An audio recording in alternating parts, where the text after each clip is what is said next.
حمید اللہ اپنے والدین اور بہن بھائیوں کے ساتھ تاحال ایک سرکاری مڈل سکول میں رہائش پذیر ہیں۔ انہیں یہ سکول خالی کرنے کا کہا گیا ہے، لیکن وہ اس فکر میں ہیں کہ اپنا بوریا بستر کہاں لے جائیں۔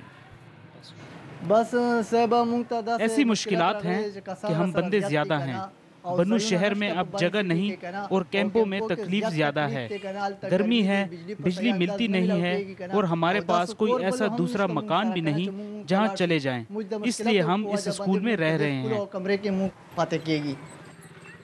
شمالی وزیرستان میں فوجی آپریشن کے نتیجے میں 56,000 سے زیادہ خاندان نقل مکانی پر مجبور ہوئے۔ ان میں بیشتر سرکاری عمارتوں، رشتہ داروں اور جاننے والوں کے پاس مقیم ہوئے۔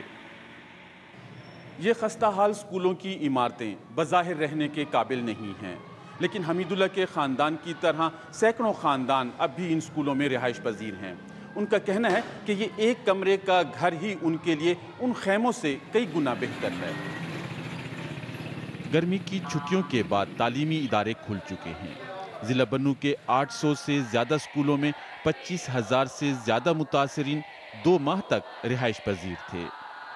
انہوں نے ہمارے سکولوں پر اتنا زیادہ برڈن ڈالا کہ چونکہ یہ باہر سے آئے ہوئے تھے، ہمارے بہت سے انفراسٹرکچر متاثر ہوا ہے۔ ہمارے سبمرسیبل بور جل گئے ہیں۔ بنو اور اس کے قریبی شہروں میں اب پہلی مرتبہ خیمہ بستیاں قائم ہو رہی ہیں۔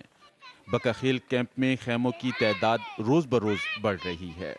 متاثرین بار بار یہی مطالبہ کر رہے ہیں کہ انہیں ان خیموں اور درپدری کی زندگی سے آزاد کر کے اپنے وطن واپس بھیجا جائے۔